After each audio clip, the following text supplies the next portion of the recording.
Cashless अभियान अधिक प्रभावी करण्यासाठी पंतप्रधान नरेंद्र मोदी यांच्या हस्ते भीम ॲपचं लॉन्चिंग करण्यात आलं. पेटीएम खासगी कंपनीच्या ॲपला टक्कर देण्यासाठी सरकारनं आपलं स्वतंत्र ॲप लॉन्च केलंय. पहिल्या डिजिधन योजनेचा आज पहिला लकी ड्रॉ काढण्यात आला. डॉक्टर बाबासाहेब आंबेडकरांच्या जयंतीला म्हणजे 14 एप्रिलला फायनल डिजिधनचा लकी ड्रॉ काढण्यात येईल. यावेळी केलेल्या भाषणात मोदींनी युपीए सरकारवरील जोरदार टीका केली. युपीएच्या काळात केवळ घोटाळ्यांमुळे किती पैसे गेले अशी चर्चा व्हायची, आता मात्र किती आले याचीच चर्चा होत असल्याचा टोला त्यांनी लगावला. भीम ॲप लॉन्चिंग म्हणजे उत्तर प्रदेशसह आगामी 5 राज्यांमधील निवडणुकीच्या तोंडावर मोदींनी दलित कार्ड वापरल्याची चर्चा रंगू लागली.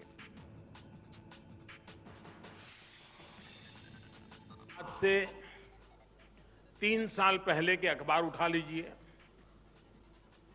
पुराने अगर यूट्यूब पर जाएंगे तो पुराने टीवी न्यूज के क्लिपिंग पड़े होंगे, वो देख लीजिए. क्या आता है, कितना गया, कोयले में कितना गया है, खबर यही रहती थी कितना गया. आज लोग देखें यार आज कितना आया. देखिए वक्त वक्त की बात है. वही देश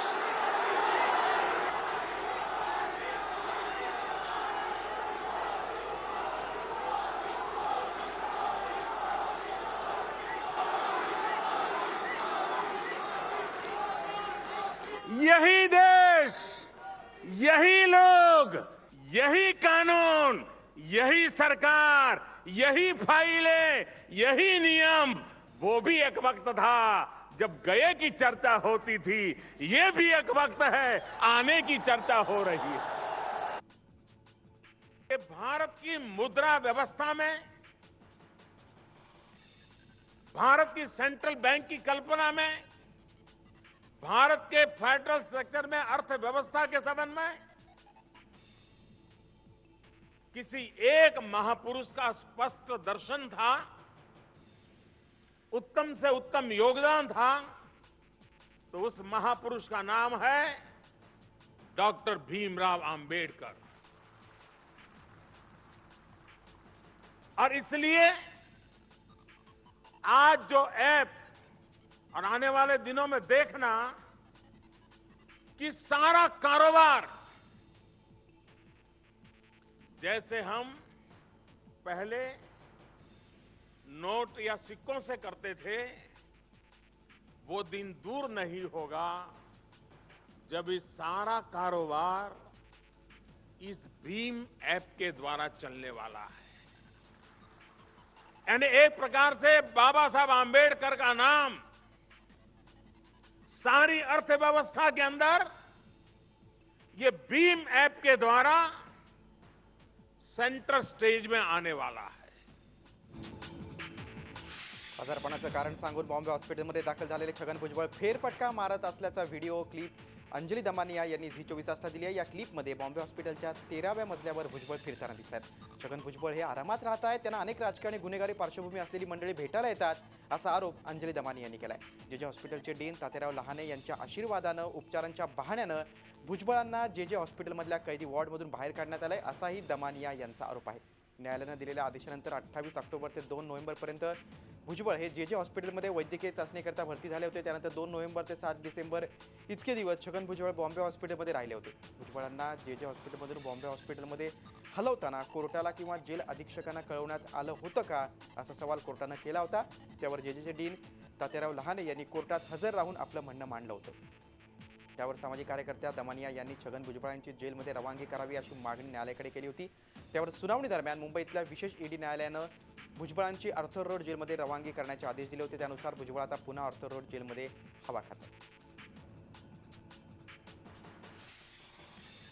उत्तर प्रदेशात समाजवादी पार्टी फुटीच्या उंबरठ्यावर पोहोचली आहे. पक्षाचे सर्वेसर्वा मुलायमसिंह यादव आणि मुख्यमंत्री अखिलेश यादव यांच्या दरम्यान दरी वाढतच चालली आहे. मुलायमसिंह यांनी आपल्या 393 उमेदवारांची उद्या बैठक बोलावली आहे. अखिलेश यादवांनी समांतर यादी जाहीर केल्यानंतर डॅमेज कंट्रोल टाळण्यासाठी मुलायम यांचा हा प्रयत्न असल्याचं मानलं जाते. मात्र उद्याच्या बैठकीत मुलायम काही जणांना उमेदवारी मागे घ्यायला सांगणार का आणि त्यांचे नेते ऐकणार का हा प्रश्नच आहे. त्यातच अखिलेश यांनी जाहीर केलेल्या उमेदवारांची आज बैठक घेतली आणि निवडणुकीची तयारी करण्याचे निर्देश दिले. समाजवादी पार्टीनं तिकीट दिलं नाही तर कोणत्याही चिन्हावर निवडणूक लढण्याची तयारी अखिलेश समर्थकांनी केल्याचं समजतं. उन्होंने सार्वजनिक रूप से गलती स्वीकार की और फिर हमारे घर पे आए। वहाँ उन्होंने सब गलती स्वीकार करी, हमने उनको माफ़ कर दिया और पुनः पार्टी में दे करके उन सभी पदों पे नियुक्त कर दिया। अब आज उन्होंने क्या किया है, क्या एक दिन में विशेष अधिवेशन, राष्ट्रीय विशेष अधिवेशन बनाया जा सकता है? क्या आपको अधिकार है विशेष अधिवेशन बनाने का? विशेष अधिवेशन हम भी बुलाते तो राष्ट्रीय कार्यकारी की बैठक करते या पार्लियामेंट बोर्ड की बैठक करते, दो में से या तो पार्लियामेंट ऐसे चलती पार्टी, इनकी पार्टी चलेगी, न तो अरुणाचल प्रदेशचे मुख्यमंत्री पेमा खांडू यांना तडकाफडकी पक्षातून हटवल्यानंतर नवे मुख्यमंत्री म्हणून टाकाम पारियो यांची निवड होण्याची शक्यता आहे. पीपल्स पार्टी ऑफ अरुणाचलची बैठक झाल्यानंतर पारियो यांच्या नावावर शिक्कामोर्तब करण्यात येईल. टाकाम पारियो अरुणाचलमधले सगळ्यात श्रीमंत आमदार आहेत. तब्बल 187 कोटींची त्याची मालमत्ता आहे. अरुणाचल प्रदेशमध्ये पुन्हा एकदा राजकीय संकट निर्माण झाले. मुख्यमंत्री पेमा खांडू, उपमुख्यमंत्री चौना यांच्यासह अन्य 5 आमदारांना पीपल्स पार्टी ऑफ अरुणाचलमधून हटवण्यात आले. पक्षविरोधी कारवायांचा ठपका त्यांच्यावर ठेवण्यात आलाय. गेल्या काही दिवसांपासून पीपल्स पक्षामध्ये खांडूंविषयी धुसफूस वाढत चालली होती. काही आमदारांचा भाजपच्या सहभागाला आणि खांडू यांच्या वर्चस्वाला विरोध होता. याच गटबाजीमधून खांडूंवर कारवाई करण्यात आली आहे. तर पीपीए सदस्य भाजपच्या जवळ होते, मात्र ते भाजपमध्ये येतील असं बोलणं चुकीचं असल्याचं भाजपचे प्रदेशाध्यक्ष तपीर गाव यांनी म्हटलंय. तसंच पेमा खांडू हेच आपले मुख्यमंत्री असल्याचंही त्यांनी म्हटलंय.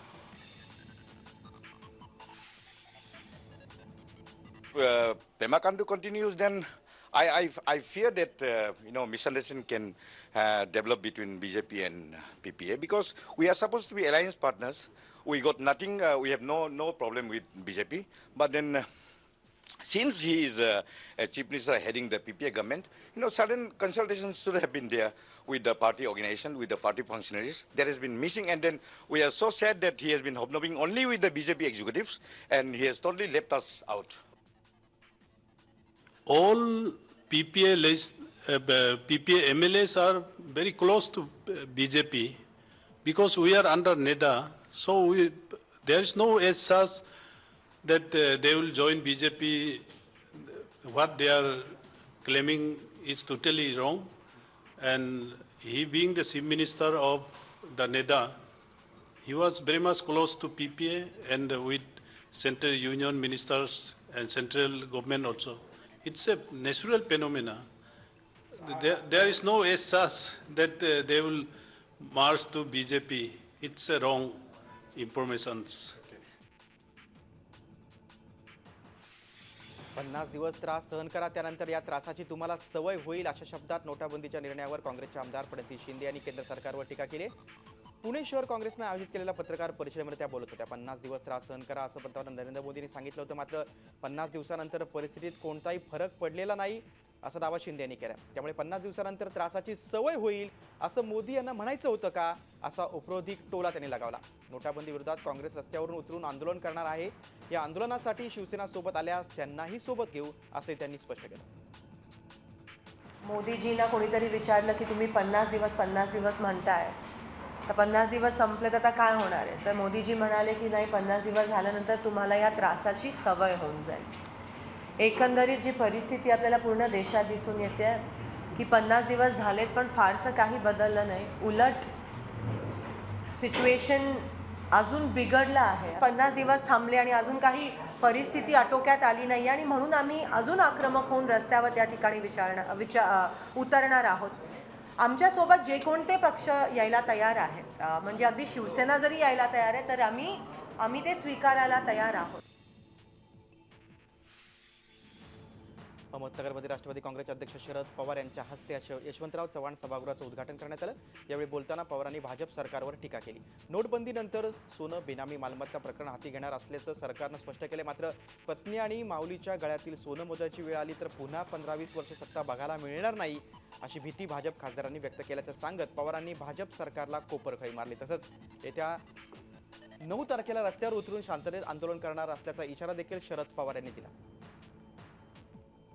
पक्षा खासदारांच्या बैठकीमध्ये सांगण्यात आलं की आता हा काळा पैशाचा झाल्याच्या नंतर मग यानंतर बेनामी प्रॉपर्टी आणि त्यानंतर सोनं या दोन आमची टार्गेट राहणार आहेत. तर ठीक आहे, तो कार्यक्रम त्यांनी घ्यावा लवकर, काही हरकत नाही. काळा पैसा त्याचा बाहेर काढावा.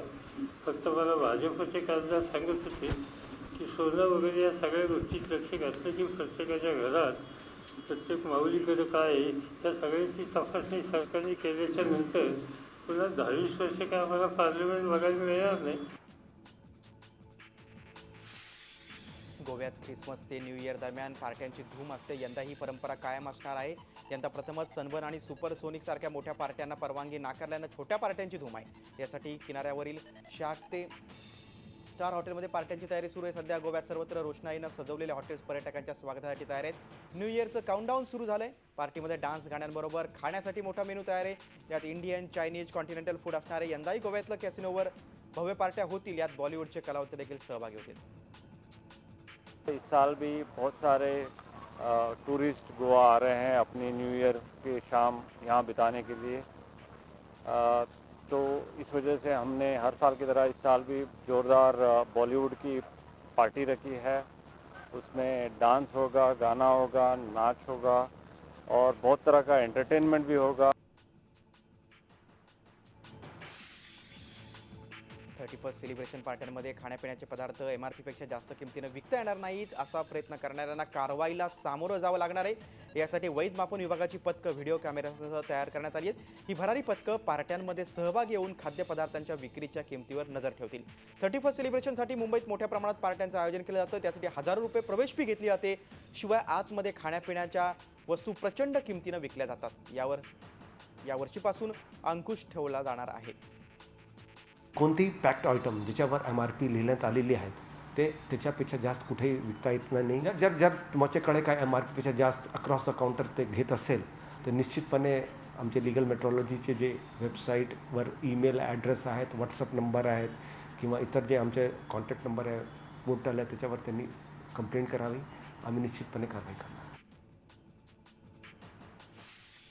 यावर्षी इयर एंडची पार्टी करायची असेल आणि त्यात मांसाहारावर आडवा हात मारायचा असेल तर तुम्हाला खिसा जास्त हलका करावा लागणार आहे. कारण नोटाबंदीमुळे जनावरांचा बाजार देखील जास्तच थंडावलाय. नोटाबंदीचे परिणाम इयर एंडच्या पार्ट्यांवर देखील जाणवणार आहेत. हातात पैसा नसल्यानं शेतकरी स्वतःजवळच्या कोंबड्या आणि बोकड विक्रीसाठी आणतायत, पण रोकड नसल्यानं व्यापारी शेतकऱ्यांना चेक देऊ पाहतायत किंवा मग चलन तुटवड्याचं कारण देत शेतकऱ्यांकडून माल कवडीमोल दराने घेतला जातोय. त्याशिवाय शेतकरी आणि व्यापारी यांच्या किमतीतील तफावत हेही बाजारातल्या मंदीचं एक कारण आहे. हातात पैसा यावा यासाठी कोंबड्या आणि बोकड घेऊन शेतकरी व्यापाऱ्यांकडे येतोय, पण चलन तुटवड्याचं कारण दामटून व्यापारी कवडीमोल दरात शेतकऱ्यांशी सौदा करतायत.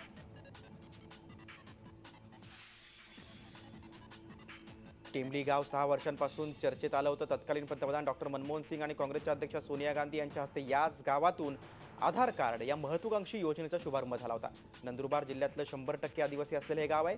गावाला वीज, रस्ता माहीत नव्हता, मात्र पंतप्रधान येणार म्हणून गावात वीज आली, रस्ते आले. मात्र कार्यक्रम संपला, मान्यवर पाहुणे मंडळी गेली आणि त्यांच्यासोबत वीजही गेली. हाताला काम नसल्यानं इथल्या ग्रामस्थांनी मग थेट गुजरात गाठलं. मग नोटाबंदीमुळे मग अवस्था आणखीनच बिकट झाली आहे. 50हून अधिक दिवस उलटल्यानंतर अजूनही नोटाबंदीचा फटका बसतोय. ग्रामीण भागात रोजगार मिळत नाही, त्यामुळे इथली अर्थव्यवस्था पुरती कोलमडली आहे. सरत्या वर्षाला निरोप देण्यासाठी तसंच नवीन वर्षाच्या स्वागतासाठी साईंची शिर्डी नगरी सज्ज झाली आहे. भाविकांची संभाव्य गर्दी लक्षात घेता साईबाबा संस्थान प्रशासनानं जयतयारी केली आहे. उद्या 31 डिसेंबर रोजी जास्तीत जास्त भाविकांना साई दर्शन घेता यावं यासाठी साई समाधी मंदिर रात्रभर खुलं राहील. शिर्डीत भक्तांनी गर्दी केली असून उद्या परवा ती आणखी वाढतच जाईल. साई मंदिरालाही विद्युत रोषणाई करण्यात आली. नाताळची सुट्टी असल्यानं 24 डिसेंबरपासूनच शिर्डीत भाविकांची गर्दी झाली आहे. पदयात्री, पालख्या शिर्डीत दाखल होत आहेत, त्यामुळे रस्ते गर्दीने फुलून गेलेत. कित्येकाने नववर्षाचं स्वागतही साईंच्या साक्षीनं साजरं करण्यासाठी शिर्डीत मुक्काम ठोकलाय. नवीन वर्ष सुख समृद्धीचं जावं अशी प्रार्थना भाविक करतायत. ही गर्दी लक्षात घेत संस्थांकडून उपाययोजना करण्यात आल्या. 31 डिसेंबरला होणारी गर्दी लक्षात घेता नव्यानं सुरू झालेल्या टाईम दर्शनचे पासेस वाढवण्यात आले. त्यासाठी काउंटरची संख्याही वाढवण्यात आली.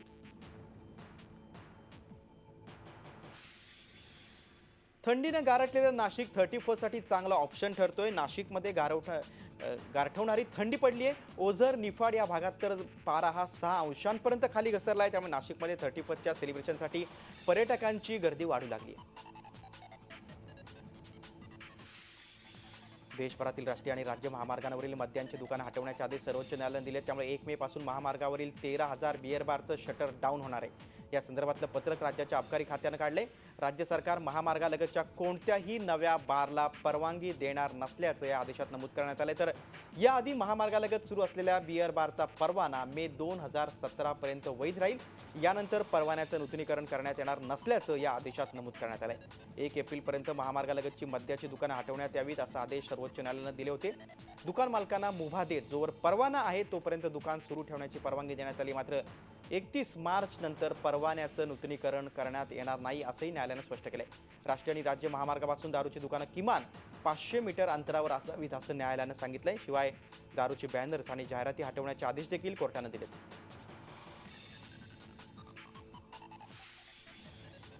कांदा उत्पादक शेतकऱ्यांना मोठा फटका बसलाय. उत्पादन खर्चही निघत नसल्यानं या कांद्याचं करावं तरी काय असा प्रश्न कांदा उत्पादक शेतकऱ्यांना पडलाय. नोटाबंदीनं त्यांच्यावर आभाळच कोसळलंय. एकतर उत्पादन जास्त, त्यात नोटाबंदी किमान 1200 ते 1500 रुपये अपेक्षित असताना त्यांना भाव आता 500च्या घरात मिळतोय. त्यामुळे उत्पादन खर्च देखील निघत नाहीये. विक्रीसाठी खिशातून पैसे टाकावे लागणार असतील तर वर्षभराचं आर्थिक नियोजन कसं करायचं असा हातबल सवाल शेतकरी विचारतात. यंदा निसर्गानं साथ दिली पण नोटाबंदी आणि बाजारात मोठ्या प्रमाणात आलेला कांदा यामुळे शेतकरी पुरता हातबल झाला. आता कांद्याचा भाव टिकावा आणि शेतकऱ्यालाही अच्छे दिन यावे यासाठी सरकारनं प्रयत्न करणं गरजेचं आहे.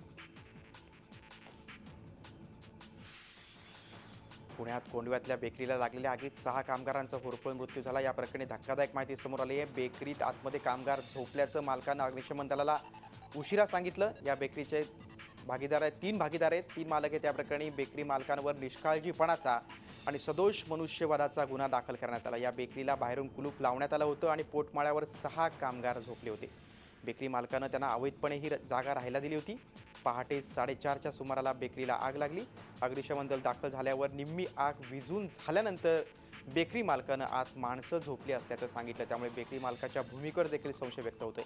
आणखी गंभीर बाब म्हणजे अलीकडच्याच काळात या ठिकाणी अग्निशमन केंद्राचं उद्घाटन झालं होतं. मात्र या केंद्रात मनुष्यबळाची कमतरता असल्याची माहिती समोर येते. या आगीचं कारण अजून समजू शकलं नाही पण शॉर्ट सर्किटमुळे आग लागल्याची शक्यता आहे.